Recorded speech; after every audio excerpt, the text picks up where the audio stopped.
Hey, hey, Warrior Saints. Welcome to today's Crucifixional Life stream. I am very excited to be here with you and to have you with us. In one of my favorite movies of all time, we hear this beautiful phrase, marriage is what brings us together today.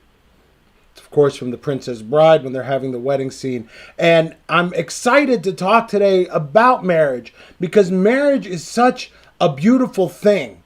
But it's interesting to me all the time whenever I am doing marriage prep or even talking to friends about their marriage planning and just getting into some of the nitty gritty about what's going on. In all of the situations, it seems like such an immense amount of time is being placed on preparation for the actual wedding. But how much preparation is being placed on and time is being put into the preparation for everything that happens right after. I almost always start our marriage prep classes here at our parish with talking about the fact that everyone prepares for the wedding, but now we're here to prepare for the marriage. Because the wedding is something that happens in one day, while the marriage is something that, God willing, will happen over the course of the rest of our lives. Unfortunately, that's not always the case, as we know, and it's interesting. While I was prepping for this today, I took a gander at a website just wanting to see what are the actual statistics at. We always hear that 50% of marriages at least are ending in divorce across the country. And I was curious if that actually is the case. And in the most unlikely of places, I found the following statistics from Cosmopolitan magazine. That's right, good old Cosmo. And they said the following: 6.1 in every 1,000 people actually get married, compared to 8.2 in the year 2000. And only 2.7 in every 1,000 people are getting divorced, compared with 4 2 decades ago.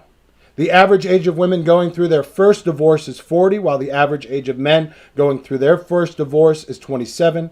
And the average age at which Gen Zers believe they'll get married is 27. 15 months is the average engagement length. And the estimated number of unmarried, partnered couples who are living together is over 8 million. Over 8 million people are believed to be partnered and living together but unmarried. It was encouraging to see that the rate of divorce seems to be going down. 4 in every 1,000 from 2.7 in every 1,000, down from 4. That's a good thing, it would seem. But it's also interesting to see that the number of people actually getting married is also going down. But what doesn't seem to be going down is the idea that we need to be together, that we need to be with other people. It was also interesting the language that Cosmo used, that it was the average age of someone's first divorce. As though there's some assumption that people are going to get divorced. And therefore, this is the average age of their first divorce, first of many divorces. I was like a little bit hit by that. But it's across the board, it seems to be clear that we need other people. And that's kind of the impetus behind whether it's marriage or at least partnering off. And to be sure, that is definitely what is intended. We hear in Genesis 1, chapter 26, let us make man in our image and after our likeness, which is always interesting to me because it says, let us. And for Christians, Orthodox Christians specifically, we understand that us to be that God is by definition community. God is by definition plural. So in order for us to really be in the image and likeness of this God, who is by definition community, we have to live in community. And God recognizes this in chapter 2, where he says, it is not good that man should be alone. I will make a helper fit for him. We hear this in Genesis chapter 2. So he is going to bring man into the picture. And then God, who is by definition community, gives him a helper so that man can figure out how to live and live truly in the image and likeness of God, which is to live in community. Because it is community that teaches us how to get rid of our rough edges, how to figure out what really makes us tick, and how to really learn to be what we at the Warrior Saints movement call living that crucifixional life. Because we have another person that we are able to offer ourselves to completely. But I'm going to get back to that in one moment. Because it's very, very interesting that almost immediately after God says it is not good for man to be alone, we hear the following. Therefore, a man leaves his father and mother and cleaves to his wife. This word always makes me think of like a butcher cleaver, which is how you separate, how the butcher separates one part of meat from the other. Because the man is cleaved to his wife and the two become one flesh. The two become one. The two are joined together. And when Christ quotes this, he in Matthew, he actually goes on to say, and what God has brought together, let no man rent asunder. Because God is the one bringing us together, giving us to each other in marriage so that we have that community, so that we have people that we are able to live with. And in this process, we ultimately are transformed. Transformation happens in marriage, but it's a hard process because man and woman are coming from two separate places, right? Like I came from the house that I grew up in. I came from my family of origin. When my wife and I got married, she was coming from her family of origin. And now all of a sudden, we're putting ourselves together in the same 802 square foot condo. Yeah, 802 square feet. And I went from having all 802 square feet to now having 0 square feet because I give them gladly to my beautiful bride.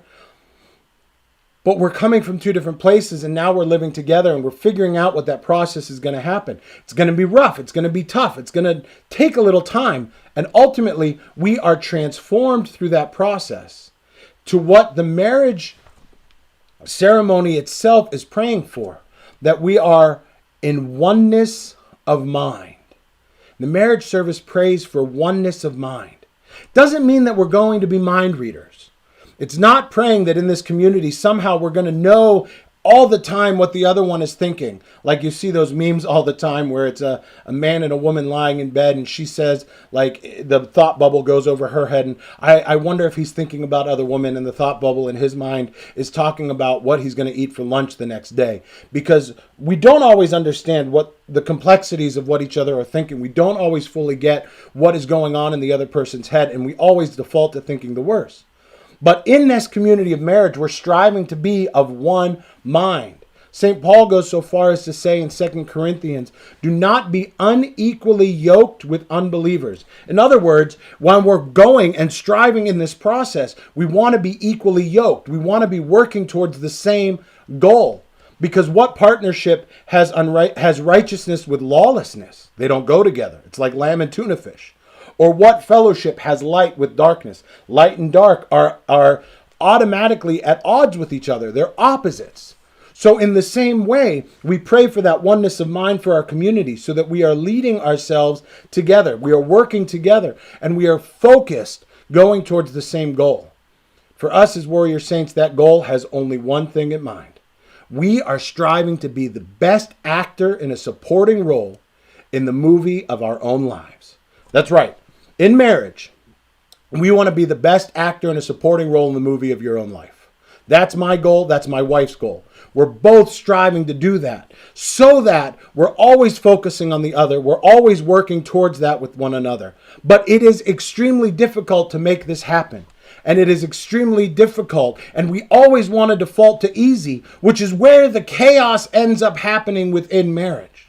When we default to easy in our marriage and we default away from striving to be the best actor in a supporting role in the movie of our own lives, and we try to be the best actor or actress in our own lives because I'm the one, I'm going to do it, I'm going to make it happen. It's not what we want. We want to focus on the other and we want to strive, but it is so hard and we're constantly fighting against that easy. We're constantly fighting against letting that chaos ensue and overcome us and then spill out into our marriage. And as we fight against that, we need some help along the way. And that's where the Warrior Saints movement comes in. Visit us, warriorsaints.org. It's over here, right there. Visit us. Go to our website. Check out what we've got to offer. And I'm going to tell you, coming very, very soon, we are going to have another new offering that is going to be focused on marriage. How are we going to put things together? Are we struggling in our relationships? Are we struggling with communication? Are we struggling with support, flexibility, understanding our partners? Do we know how we resolve conflict? And what are we doing to balance everything? We feel like we have all these balls that we're juggling up in the air, and how are we balancing it? Or maybe even a better analogy, we feel like one of those guys spinning plates on the top of a stick. How are we making it all happen? How are we dealing with in-laws? Because let's be real, in every relationship, everybody has in-laws. They're there, and they've got to be dealt with, and we've got to figure out, what are we doing? How are we making it all happen? We here at the Warrior Saints movement are going through those same struggles. We understand what you're dealing with, because we're dealing with it too. We're fighting through it too, and we want to help you by being in the fight, being in the trenches with you. Visit us at warriorsaints.org. Keep an eye out for that announcement that's coming soon about our marriage class. But before then, make sure you get on the Way of the Warrior Saint, get all of our other fabulous products, and make sure that you are fighting the chaos in your life so that you might overcome it and find yourself at a place of peace. Till we see you tomorrow, keep walking on the Way of the Warrior Saint.